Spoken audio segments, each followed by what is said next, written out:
नमस्कार, मैं हूं आयुष कुमार और आप देख रहे हैं न्यूज 11। भारत लोकसभा चुनाव के आखिरी चरण के प्रचार का शोर थम गया है। झारखंड की 3 सीटों के लिए थमा चुनावी भोंपू। दुमका, गोड्डा और राजमहल सीट के लिए 1 जून को होगा मतदान। संताल की 3 सीटों के लिए मैदान में 52 प्रत्याशी हैं। संताल में दिग्गजों ने की हैं सभाएं।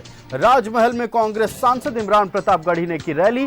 एनडीए से बाबूलाल मरांडी, अर्जुन मुंडा ने की चुनावी सभा। इधर इंडी गठबंधन ने भी आखिरी दौर में पूरा जोर लगाया। झारखंड के मुख्यमंत्री चंपाई सोरेन और जेएमएम की स्टार प्रचारक कल्पना सोरेन ने भी संभाली है कमान।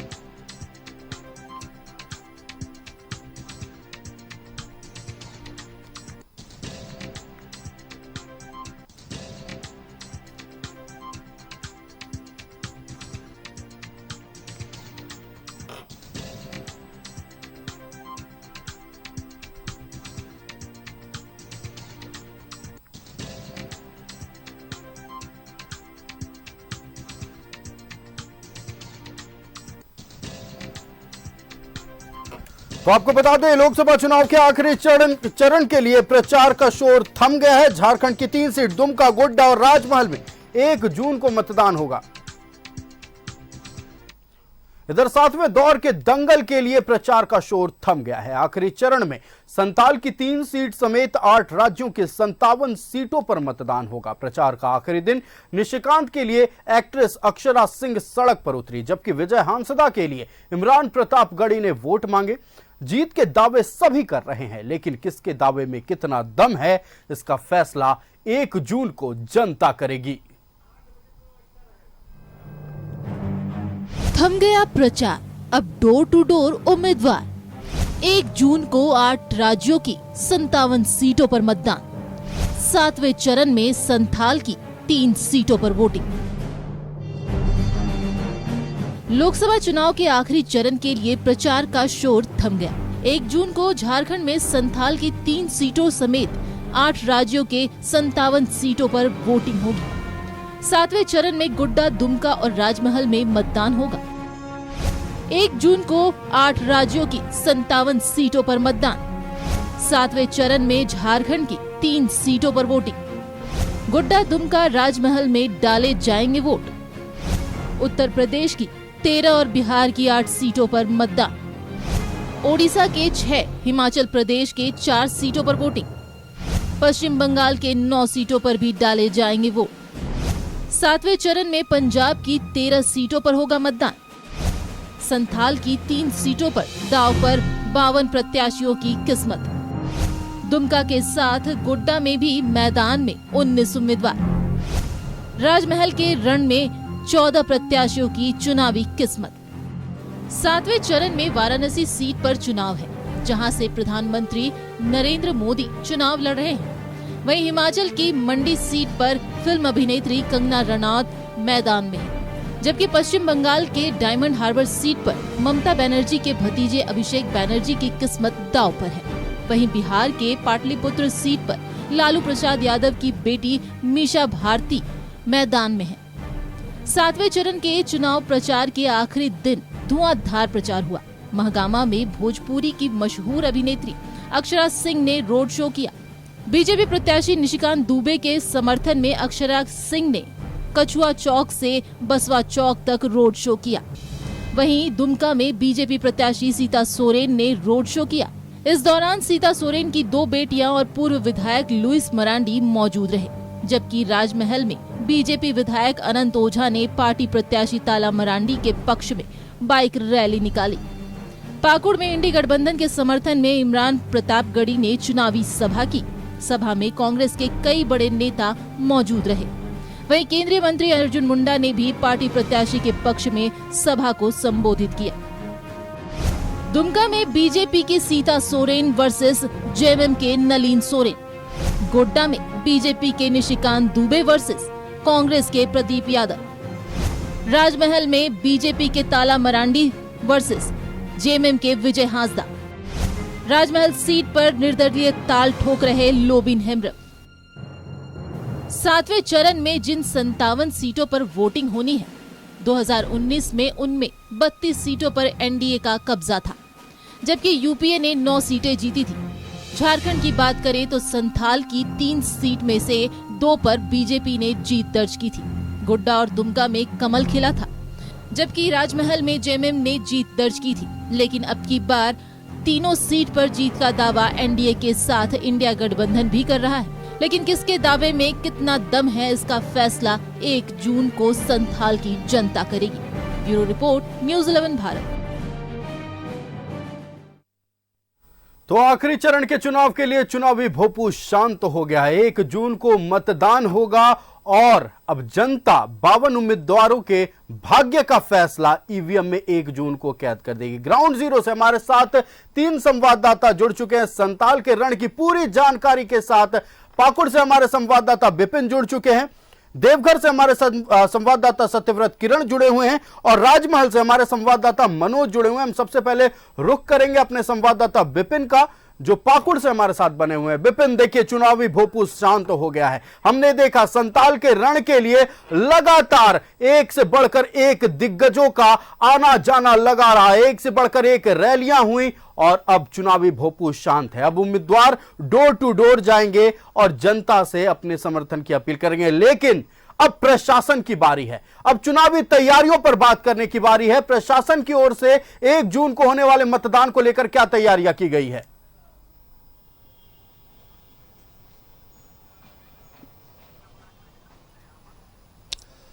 जी देखिए, जिस तरीके से अगर बात राजमहल संसदीय सीट की करें तो ये सीट बीजेपी के लिए एक बहुत ही बड़ी चुनौती है।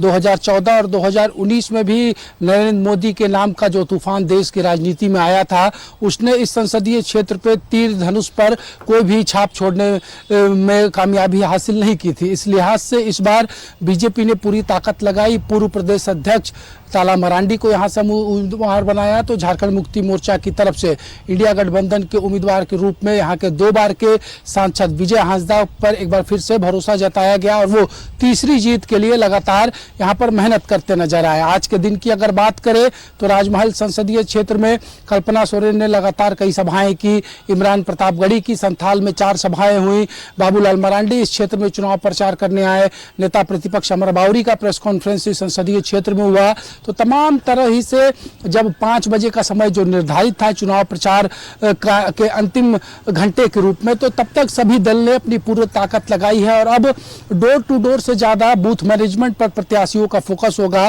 कि किस तरीके से जो 1 तारीख को सुबह 7 से 5 बजे तक मतदान का जो समय निर्धारित है, तो उससे पहले जो बेहतर बूथ मैनेजमेंट करेगा उसके लिए चुनाव के दिन एक मोरल विक्ट्री नजर आती है। अगर सभी बूथ में उसके पोलिंग एजेंट पार्टी के बैठ जाए तो इससे उस कैंडिडेट का हौसला बढ़ता है। लिहाजा बूथ मैनेजमेंट पर फोकस है और जहां तक चुनाव आयोग और जिला प्रशासन की बात करें तो अपनी तैयारियां पूरी की जा चुकी है जिला प्रशासन की तरफ से भी।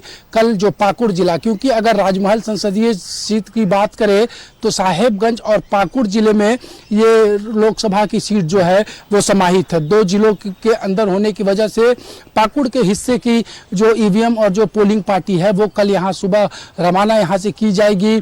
पोलिंग बूथ पर सभी तैयारियों का आकलन पहले किया जा चुका है। कल से पोलिंग बूथ में पार्टी पहुंचेगी और उससे पहले चुनाव आयोग के जो डायरेक्शन है उसके अनुरूप जिला प्रशासन की तरफ से तैयारियां सभी पोलिंग बूथ में की जा चुकी हैं। जी बिल्कुल विपिन, आप हमारे साथ बने रहिएगा। हम रुख करेंगे देवघर का, हमारे संवाददाता सत्यव्रत किरण हमारे साथ बने हुए हैं। सत्यव्रत, गोड्डा लोकसभा सीट बेहद रोचक होता जा रहा है। जैसे जैसे तारीख करीब आई मतदान की, ये सीट का मुकाबला बेहद रोमांचक होता जा रहा था और साथ ही अगर हम बात कर ले तो शुरुआती दौर में जो मुकाबला द्विपक्षीय माना जा रहा था, मतलब प्रदीप यादव वर्सेस निशिकांत दुबे, अब यह मुकाबला पूरी तरह से त्रिकोणीय होता नजर आ रहा है। त्रिकोणीय मुकाबला इसलिए क्योंकि निशिकांत दुबे के करीबी माने जाने वाले अभिषेक झा इस बार चुनावी मैदान में है। गोड्डा लोकसभा सीट का क्या समीकरण रहा है और यह त्रिकोणीय मुकाबला कैसा होने वाला है, पूरी जानकारी दर्शकों से साझा करें। नहीं, देखिए बिल्कुल सही कहा आयुष आपने। पहले तो 5 बज चुके हैं और वैसे में जो चुनावी प्रचार प्रसार जो शोरगुल था वो पूरी तरह से थम गया और यही कारण है कि विभिन्न पार्टी और प्रत्याशियों ने जनता से जो वायदे किए, जो दावे किए, उसका वक्त खत्म हो गया और अब वक्त है जनता जनार्दन के सोचने का, विचार करने का कि कौन पार्टी और कौन प्रत्याशी उनके लिए, उनके संसदीय क्षेत्र के लिए और देश के लिए बेहतर होगा। फिलहाल अगर गोड्डा की बात करें तो लगातार यहाँ पर स्टार प्रचारकों का जो दौर है वो बीते कुछ घंटे पहले से जारी था, जो फिलहाल अब थम चुका है। कई बड़े भोजपुरी गायक जो हैं, जो भोजपुरी कलाकार हैं, वो पहुंचे थे गोड्डा, और खासकर मैं जिस जगह मौजूद हूं बाबा नगरी देवघर में प्रचार प्रसार के लिए। भाजपा के प्रत्याशी हैं, वर्तमान सांसद रह चुके हैं और 2009 से करीब 15 वर्षों से लगातार गोड्डा का प्रतिनिधित्व कर चुके हैं निशिकांत दुबे। इस बार भी पार्टी ने उन पर भरोसा जताया और चौथी बार उन्हें टिकट दिया ताकि वो गोड्डा सीट से चुनाव जीत सके और एक बार फिर चौथी बार जो है वो सांसद जा सके। फिलहाल बात करें तो यहाँ मुकाबला कड़ा दिख रहा है। शुरुआती दौर में यह साफ लग रहा था कि शायद गोड्डा का जो यह सीट है वो निशिकांत दुबे के लिए जो है वो क्लीन होगा, यानी कि क्लीन स्वीप जो है वो निशिकांत दुबे कर सकेंगे। लेकिन फिलहाल प्रदीप यादव के बीच और निशिकांत दुबे के बीच मुकाबला दिख रहा है, क्योंकि जिस तरह से कई ऐसे लोग हैं जो कि ग्रामीण क्षेत्रों की अगर बात करें जहां पर कांग्रेस या फिर जो प्रदीप यादव हैं उनकी बेहतर जो पकड़ है वो देखने को मिल रही है। गोड्डा के कई ऐसे लोग हैं जो कि अब बदलाव चाहते हैं, लेकिन निशिकांत दुबे ने एक सांसद रहते अब तक गोड्डा के लिए और खासकर देवघर बाबा नगरी के लिए बेहतर काम किया है। एयरपोर्ट की जो सुविधा है वो देवघर में हो चुकी है, एम्स जैसे बड़े अस्पताल की स्थापना देवघर में हो चुकी है। तो यही कारण है कि फिलहाल जो टक्कर है वो कांटे का दिखता नजर आ रहा है। अभिषेक आनंद झा जो कि निशिकांत दुबे के काफी करीबी माने जाते थे, लेकिन बीते कुछ दिनों से निशिकांत दुबे के खिलाफ चल रहे हैं। उन्होंने भी निर्दलीय चुनाव लड़ने का जो है वो ऐलान कर दिया था, उन्होंने भी पर्चा भरा और लगातार जो है वो चुनाव प्रचार प्रसार कर रहे थे। तो कहीं ना कहीं मुश्किलें बढ़ गई हैं, प्रत्याशियों की बेचैनियां बढ़ गई हैं और अब वक्त है जनता जनार्दन के फैसला करने का, जनता जनार्दन के सोचने का कि क्या कुछ किया जाए, कौन प्रत्याशी कौन पार्टी उनके लिए बेहतर होगा। फिलहाल अगर प्रत्याशियों की बात करें तो आपको भी पता है कि अब से कुछ घंटे तक जो प्रत्याशी हैं वो डोर टू डोर कैंपेनिंग कर सकते हैं और महत्वपूर्ण प्रत्याशियों के लिए यह वक्त। बिल्कुल सत्यव्रत, आप हमारे साथ बने रहिएगा, हम और भी जानकारी आपसे लेंगे और भी बातचीत करेंगे। चुनावी शोर थम गया है, जनता अब 1 जून को प्रत्याशियों के भाग्य का फैसला ईवीएम में कैद करेगी। फिलहाल हम एक छोटे से ब्रेक के लिए रुकेंगे। ब्रेक के उस पार राजमहल से हमारे संवाददाता मनोज हमारे साथ जुड़ेंगे। ब्रेक के बाद एक बार फिर सभी का स्वागत है। तो हम लोकसभा चुनाव के आखिरी चरण को लेकर चर्चा कर रहे थे। चुनावी शोर थम गया है, 1 जून को मतदान होना है, प्रशासनिक तैयारियां लगभग पूरी हो गई और हमारे 3 संवाददाता विपिन, सत्यव्रत, किरण और मनोज हमारे साथ बने हुए हैं। मनोज का रुख करेंगे। मनोज, राजमहल में हमने देखा ताबड़तोड़ रैलियां हुई, क्योंकि माना जा रहा है और ये जेएमएम के लोग खुद भी कहते हैं कि जेएमएम के लिए राजमहल उनका गढ़ रहा है। इस बार राजमहल की लड़ाई साख की लड़ाई है जेएमएम के लिए। तो प्रचार कैसा रहा, प्रशासनिक तैयारियां कैसी की गई हैं 1 जून के मतदान को लेकर, तमाम जानकारी साझा करें।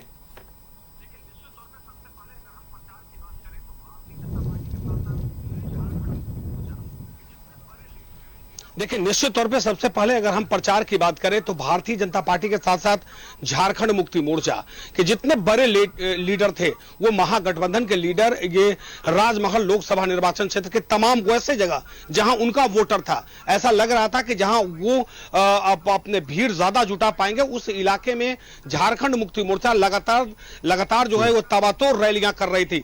कल्पना सोरेन जो है वो स्टार प्रचारक झारखंड मुक्ति मोर्चा का, वो साहेबगंज में जमी हुई थी। लगातार हर रोज एक दिन में 3 और 4 जनसभा कर रही थी और लोगों को अपने पक्ष में वोट करने के लिए अपील कर रही थी। लेकिन ये सब कुछ के बीच सिर्फ एक चीज दिखा, हेमंत सोरेन को छोड़ाना है, हेमंत सोरेन को जेल से बाहर लाना है। अगर आप वोट करेंगे, सरकार गठबंधन की बनेगी, इंडिया गठबंधन की, तो हेमंत सोरेन बाहर आएगा। सिर्फ यही एक बयान जो है हर जगह कल्पना सोरेन का या इसके बड़े लीडर जितने थे वो लोग यही कह रहे थे और अपने पक्ष में जो है वो लोगों से मतदान करने के, वोट करने की अपील कर रहे थे। वहीं भारतीय जनता पार्टी की बात करें तो भारतीय जनता पार्टी के बड़े स्टार प्रचारक जो राजनाथ सिंह का जनसभा था, लेकिन मौसम खराब होने के कारण राजनाथ सिंह वापस चले गए, लेकिन लोगों के अंदर राजनाथ सिंह को सुनने के लिए जो एक लालसा था वो देखते बना। मोबाइल पर वो देवघर से एक मैसेज छोड़ते हैं और उसके बाद लोगों को सुनाया जाता है, उसके बाद तालियां बटोरी जाती है। अब आप समझिए मोबाइल से एक मैसेज से तब लोग जो है कि भारतीय जनता पार्टी के जो लोग बैठे हुए थे या उनके चाहने वाले लोग थे वो जनसभा में इंतजार कर रहे थे। मौसम खराब होने के कारण भली वो जनसभा को संबोधित नहीं कर सके, वापस लौट गए। लेकिन दूसरी तरफ जब मध्य प्रदेश के मुख्यमंत्री आते हैं, छत्तीसगढ़ के मुख्यमंत्री आते हैं, तो उनके जनसभा में तपती धूप और गर्मी के बीच लोग इंतजार करता रहा। सबका सिर्फ एक ही उद्देश्य कि भाई आप भारतीय जनता पार्टी को वोट करें और निश्चित तौर पे कि देश के प्रधानमंत्री नरेंद्र मोदी का हाथ मजबूत करना, नरेंद्र मोदी की जो केंद्र की योजना है वो धरातल पर उतरा। और हम लगातार गांव में जाकर ग्राउंड जीरो कर रहे थे, शहरी इलाकों में कर रहे थे, तो लोग इतना जरूर कह रहे थे कि देश के प्रधानमंत्री नरेंद्र मोदी ने हमें निवाला दिया है, हमें पानी दिया है। भली स्थानीय स्तर पर उसकी व्यवस्थाएं नहीं हुई, व्यवस्था मुकम्मल नहीं किया गया, लेकिन इतना जरूर है कि लोग नरेंद्र मोदी के काम से खुश नजर आए। हर जगह हर तरह की बात, लेकिन नरेंद्र मोदी नंबर 1 दिखा। दूसरी तरफ लोबिन हेम्ब्रम, क्योंकि ये पूरे राजमहल लोकसभा निर्वाचन क्षेत्र में लोबिन हेम्ब्रम जो है वो त्रिकोणीय मुकाबला हो गया, क्योंकि झारखंड मुक्ति मोर्चा का एक दिग्गज विधायक और वो भी यहां से अपना किस्मत आजमा रहे हैं निर्दलीय प्रत्याशी के रूप में, तो उनका जो अपना विधानसभा क्षेत्र है, विधानसभा के साथ सटा हुआ दूसरे विधानसभा मुख्यमंत्री का जो बरगेड विधानसभा क्षेत्र है उसमें भी उन्होंने सेंधमारी कर दी। और यहां तक कि जो आदिवासी वोटर है उसको लुभाने में वो अगर कामयाब हो पाते हैं तो खेल यहां पर बदल सकता है और बड़ा खेल हो सकता है। लेकिन इतना जरूर है कि भारतीय जनता पार्टी के पक्ष में लोगों का उत्साह और 10 साल से बिल्कुल मनोज, तो हमने देखा ताबड़तोड़ रैलियां हुई और जैसा कि हमारे संवाददाता मनोज ने बताया कि दोनों ओर से अब या यूं कहें राजमहल में मुकाबला त्रिकोणीय हो गया, हम चर्चा करेंगे। लेकिन अब संताल पर बात करते हैं, यानी तीनों सीटों पर विपिन हमारे साथ बने हुए हैं। विपिन देखिए, संताल का रण बेहद खास हो गया इस बार। माना जाता है कि संताल की लड़ाई जो होती है, संताल राजनीति तय करता है झारखंड का, और इसी के मद्देनजर हमने देखा कि इंडिया अलायंस के तमाम नेता एकजुट होकर संताल के रण को जीतने के लिए निकल पड़े थे।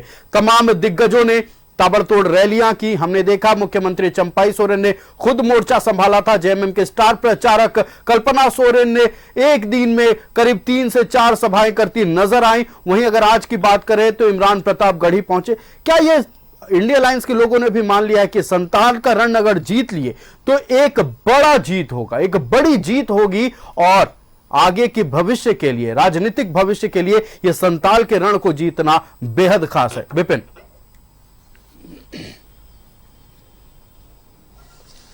जी देखिए, जहां तक संथाल परगना की राजनीति है तो संथाल परगना को यूं ही झारखंड मुक्ति मोर्चा का एक अभेद किला नहीं माना जाता। इसके पीछे कई वजह हैं और कई तर्क हैं। अलग झारखंड बनने के बाद ये लोकसभा की 5वीं चुनाव है। 2004 में झारखंड मुक्ति मोर्चा राजमहल में जीतता है, 2009 में बीजेपी को जीत हासिल होती है, फिर 14 और 19 में राजमहल में तीर धनुष जो है वो लोगों को पसंद आता है। दुमका की बात करें तो 2019 में गुरुजी चुनाव जरूर हार गए, लेकिन 4, 9, 14 लगातार 3 बार अलग राज होने के बाद गुरुजी को जो दुमका संसदीय क्षेत्र है वहां पर जीत हासिल हुई। राजमहल के नाम आयुष पूरे देश की राजनीति में एक बड़ा अनोखा ही रिकॉर्ड है। लोकसभा की चुनाव की चर्चा जब हम करते हैं और जो सबसे छोटा मार्जिन लोकसभा के चुनाव में जीत और हार का रहा है वो इसी राजमहल संसदीय क्षेत्र में रहा है, जब विजय हांसदा के पिता पूर्व कांग्रेस के प्रदेश अध्यक्ष थॉमस हांसदा यहां पर 9 वोट से बीजेपी के उम्मीदवार से चुनाव हार गए थे। तो ये देश का सबसे कम वोट से लोकसभा का चुनाव हारने का रिकॉर्ड भी राजमहल अपने पास रखता है। और जिस तरीके से संथाल की बात करें तो संथाल में जेएमएम के कई बड़े चेहरों ने बीते 10 वर्षों में जेएमएम छोड़कर बीजेपी से भी चुनाव लड़कर देखा है। उसका परिणाम क्या है ये झारखंड ने भी देखा है। हेमलाल मुर्मू जो कि पूर्व में सांसद रहे हैं राजमहल के, उन्होंने 2014 में लोकसभा के चुनाव के वक्त बीजेपी का दामन थामा और उसके बाद से बीजेपी के सिंबल पर वो 5 जगह चुनाव लड़े और 5 जगह हारे। सबसे बड़ा उदाहरण आपको देखने को मिलेगा आयुष के लिट्टीपाड़ा से जो साइमन मरांडी पूर्व के सांसद रहे हैं, 7 बार के विधायक रहे हैं, उन्होंने जब कमल के चुनाव चिन्ह पर विधानसभा का चुनाव लड़ा तो अपने गढ़ में वो हार गए। उसके बाद फिर से जैसे ही वो जेएमएम में आते हैं, उपचुनाव लड़ते हैं तीर धनुष पर, वो चुनाव जीत जाते हैं। तो एक बड़ा फैक्टर तीर धनुष का इस क्षेत्र में है।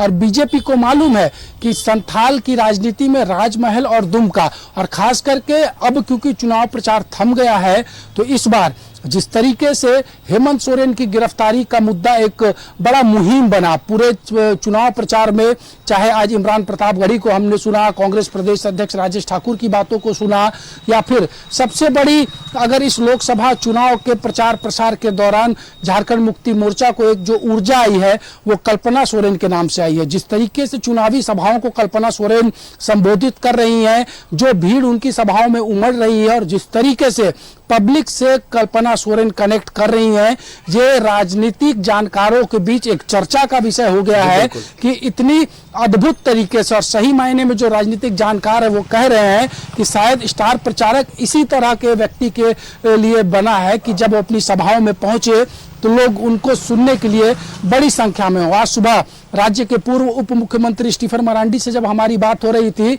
तो वो, क्योंकि इससे पूर्व 6 बार के विधायक रहे हैं, राज्यसभा के सांसद रहे हैं, डिप्टी सीएम रहे हैं झारखंड के, तो उन्होंने अपना अनुभव साझा किया कि अलग राज्य की लड़ाई जब झारखंड मुक्ति मोर्चा लड़ता था उस वक्त जितना जन समर्थन पार्टी को नहीं मिल पाता था, उससे ज्यादा जन समर्थन इस बार इस चुनाव में मिल रहा है। वजह उनका कहना है कि हेमंत सोरेन की गिरफ्तारी, आलमगीर आलम की गिरफ्तारी, तो राजमहल संसदीय क्षेत्र के ही अंतर्गत पाकुड़ और बरहेट के दोनों विधायक हैं, दोनों फिलहाल होटवार में हैं और ये बड़ा मुद्दा बना है इस लोकसभा के चुनाव में। संथाल परगना की बात करें, अन्य जो पीछे 11 सीटों पर चुनाव हुए उसकी बात करें, तो एक बड़ी लड़ाई इस बार देखने को मिली है। जिस तरीके से 14 और 19 में बीजेपी के लिए लोकसभा के चुनाव में लड़ाई बहुत ज्यादा नहीं थी, कुछ एक सीटों पर जरूर प्रभाव दिखा झारखंड मुक्ति मोर्चा का। चाईबासा पिछली बार कांग्रेस ने गीता कोड़े के नाम पर जीत लिया, लेकिन इस बार यकीन मानिए 14 सीटों पर जबरदस्त लड़ाई झारखंड की लोकसभा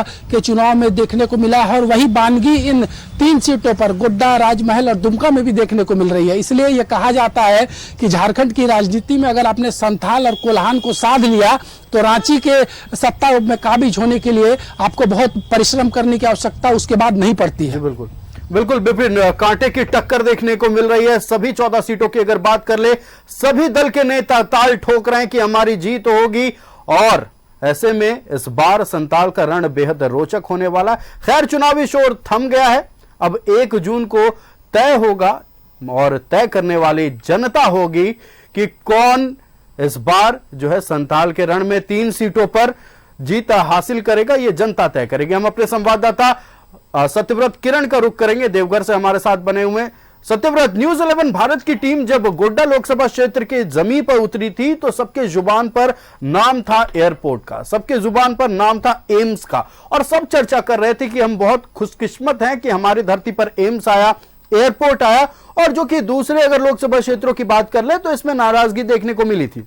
सब कह रहे थे कि निशिकांत दुबे ने काम किया है, सबके जुबान पर निशिकांत था, लेकिन धीरे धीरे आहिस्ता आहिस्ता जैसे जैसे चुनाव की तारीख नजदीक आती जा रही थी, फिर प्रदीप यादव का चुनावी दौरा शुरू हुआ, चुनावी तैयारियां सामने आई और अभिषेक आनंद झा जिस तरह से वाइल्ड कार्ड एंट्री करते हैं निर्दलीय प्रत्याशी के रूप में, कहा जा सकता है कि यह मुकाबला बेहद रोचक है। सभी पार्टियों की अलग रणनीति है, अलग मुद्दे हैं, लेकिन तय करना जनता को है।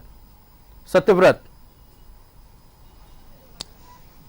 देखिए बिल्कुल सही कहा आयुष आपने। और अगर गोड्डा की बात करें तो गोड्डा जो है वो शुरू से भारतीय जनता पार्टी का गढ़ रहा है। यही कारण है कि 2009 से लगातार 3 बार निशिकांत दुबे जो है वो सांसद रहे हैं और चौथी बार भी जो है वो अपना किस्मत आजमा रहे हैं। और बेहतर प्रदर्शन करने के कारण भारतीय जनता पार्टी ने एक बार फिर यानी कि चौथी बार जो है वो निशिकांत दुबे पर दांव खेला है। देवघर की अगर बात करें तो देवघर चूंकि एक धार्मिक नगरी रहा है और वैसे में बीते कुछ वर्षों में देवघर में काफी कुछ विकास हुए हैं। आप समझिए कि किसी जिले में जो है वो एम्स यानी कि all India institute of medical science जैसे बड़े अस्पताल का खुल जाना वहां के आसपास के ही नहीं बल्कि दूसरे राज्यों के लोगों के लिए भी जो है वो स्वास्थ्य के क्षेत्र में एक बड़ा वरदान जो है वो साबित हो सकता है और लगातार साबित हो रहा है। दूसरी तरफ अगर बात करें तो एयरपोर्ट बन जाने से स्थानीय लोगों को अब जो है वो आसानी से दिल्ली, रांची, पटना जैसे दूसरे शहरों से आने का में एयरपोर्ट बन जाने से कनेक्टिविटी आसान हो गई है। लोग अब कहीं भी कुछ घंटों में पहुंच सकते हैं। आपका सत्यव्रत हमारे साथ जुड़ने के लिए और तमाम बातचीत के लिए बहुत बहुत धन्यवाद। हमारे संवाददाता मनोज राजमहल से जुड़े हुए थे, हम उनका धन्यवाद करेंगे और हमारे संवाददाता विपिन जुड़े हुए थे पाकुड़ से, हम उनका धन्यवाद करेंगे। तो चुनावी शोर अब थम गया है। लोकसभा चुनाव के आखिरी चरण का मतदान 1 जून को होना है। अगर बात कर ले झारखंड की तो संताल की 3 सीट यानी राजमहल, गोड्डा और दुमका लोकसभा सीट पर 1 जून को मतदान होगा। 52 प्रत्याशी मैदान में है। जनता तय करेगी कि इस बार कौन राज करेगा यानी कौन इस बार लोकसभा जाएगा। फिलहाल इस पेशकश में इतना ही। मेरे साथ इतना ही और आगे देखते रहिए न्यूज़ 11 भारत।